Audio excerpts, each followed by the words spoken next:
নমস্কার বন্ধুরা, আমাদের চ্যানেলে সবাইকে স্বাগত।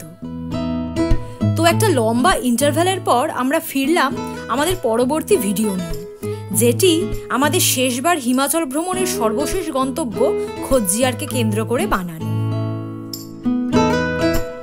মেক মাই ট্রিপে খোজ্জিয়ারে থাকার জায়গার সন্ধান করতে করতে হঠাৎ চোখে পড়ল দেওদার ম্যানর নামক একটি ভিলা। সব জানতা ঘেটে জানতে পারলাম ভিলাটি কেবল দেখতেই রয়্যাল নয়, এর একটি হেরিটেজ তকমাও আছে। প্ল্যান মাফিক মানালি থেকে সকাল 6টা নাগাদ বেরিয়ে বেলা 3:30 নাগাদ পৌঁছলাম ডালহৌসিতে। বিকেলের প্রায় পড়ন্ত আলোয় একবার ছোট্ট করে ঢু মেরে নিলাম সেন্ট জনস চার্চে। 1863 সালে প্রতিষ্ঠিত এই চার্চটি ভারতবর্ষের সবচেয়ে প্রাচীন চার্চগুলির মধ্যে অন্যতম। প্রাচীন যে কোনো রোমান ক্যাথলিক চার্চের ধাঁচে তৈরি এই চার্চটিরও নির্মাণ পুরোপুরি পাথরের।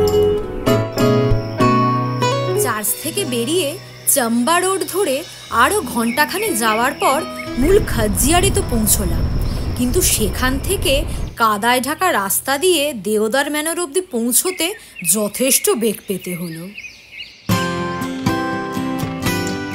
অবশেষে যখন ম্যানরের গেট দিয়ে ঢুকছি, বিকেলের আলো তখন ম্লান হয়ে এসেছে। ভিলায় ঢুকে আমরা উঠে গেলাম সোজা দোতলায়। এত দীর্ঘ জার্নির পর সবচেয়ে আগে জরুরি ছিল একটু রেস্ট নিয়ে ফ্রেশ হওয়া। আমাদের রুমটা ছিল বেশ ছিমছামভাবে সজ্জিত। রুমের দেয়ালে টাঙানো পেইন্টিংগুলি বেশ নজর কাড়ার মতো, যেগুলির মধ্য দিয়ে যেন অন্তর্নিহিত বার্তা বেরিয়ে আসে। প্রকৃতির অনন্ত সৌন্দর্যের মাঝেই ছড়িয়ে আছে মুক্তি আর আনন্দের চাবিকাঠি। ঘরের সাথে লাগোয়া বাথরুমটি মানানসইভাবে বেশ বড়সড় এবং পরিচ্ছন্ন।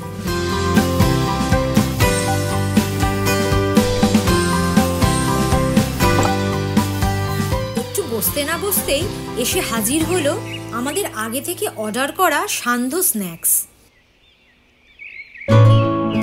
সামনের বারান্দায় বসে গরম গরম ক্রিসপি স্যান্ডউইচের সাথে ধুমরাইতো কফি পান করতে করতে প্রাণ ভরে উপভোগ করে নিলাম পড়ন্ত বিকেলের শেষ আভাটুকু।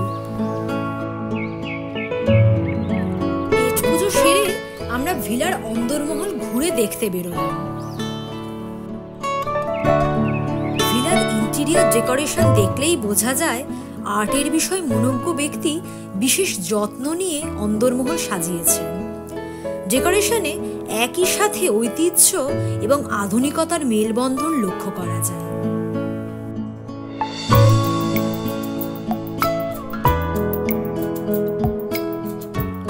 দেওদার ম্যানরের বর্তমান মালিক শ্রী হানুত সিং বালের মুখেই শুনলাম ব্রিটিশ আমলে তার ঠাকুরদা মূলত হান্টিং হাউস হিসেবেই এই ভিলাটি নির্মাণ করেছিল। রাত 8:45 নাগাদ ডিনারের জন্য ডাইনিং হলে গিয়ে বসলাম।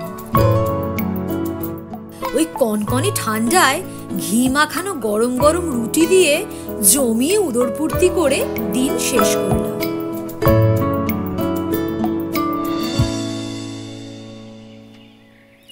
পরদিন খুব সকাল সকাল পাহাড়ের সারির ফাঁক দিয়ে সূর্যের আলো অভিবাদন জানাতেই একটা ঝলমলে দিন শুরু হলো। ফ্রেশ হয়ে আমরা পায়ে হেঁটে দেখতে বেরোলাম রিসর্টের ঠিক পিছনেই ঘন দেওদার আর পাইনের জঙ্গল।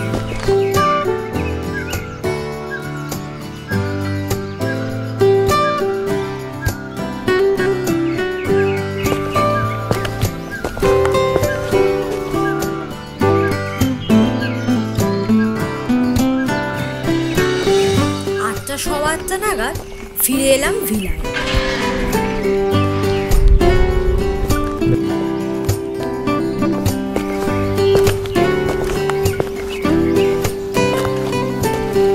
সকালের উজ্জ্বল আলোয় পাথরের তৈরি ভিলাটি দেখে যে কোনো সুইস কটেজের কথা মনে পড়ে যায়।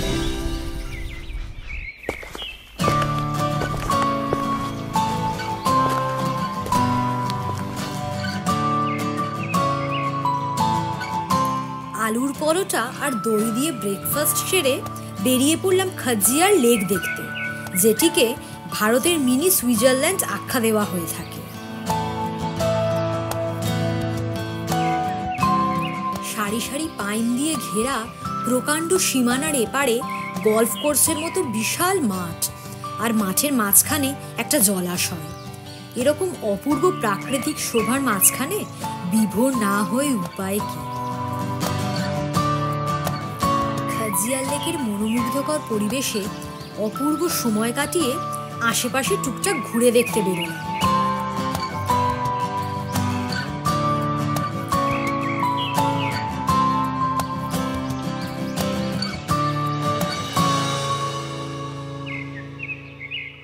খাজিয়ারে বিভিন্ন ফান অ্যাক্টিভিটির মধ্যে প্যারাগ্লাইডিং বেশ জনপ্রিয়।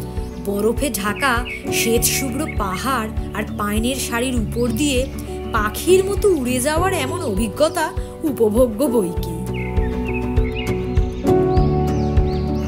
এখানে বলে রাখি, খাজিয়ারের খুব কাছেই আছে ব্ল্যাক ফরেস্টের মতো ঘোরার অনেক টুকরো টুকরো জায়গা, যেখানে আপনারা ইচ্ছে করলে ঘুরে আসতেই পারেন। আমরা যেহেতু খাজিয়ারের নির্ভেজাল অবসর উপভোগ করতে গিয়েছিলাম, তাই আর অন্যান্য জায়গায় যাইনি।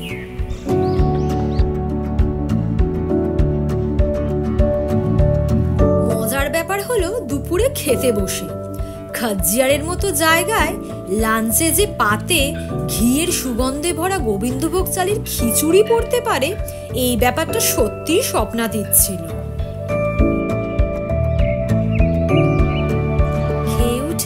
ভিলার সামনের লনে গিয়ে বসলাম।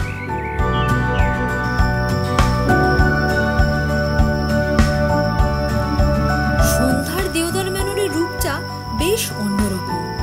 ম্যানরের ইন্টেরিয়র ডেকোরেশন বিভিন্ন রকমের আলোর সান্নিধ্যে দেখতে বেশ মোহময়ী লাগে।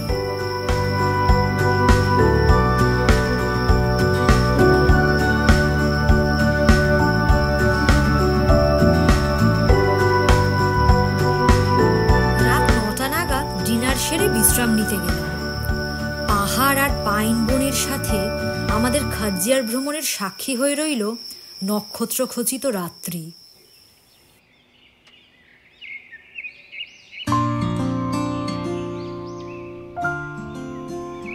আমাদের ভিডিও ভালো লাগলে লাইক, শেয়ার আর কমেন্ট করতে ভুলবেন না। আর আরো এরকম ভিডিওর জন্য সাবস্ক্রাইব করুন বং অন দ্য গোকে।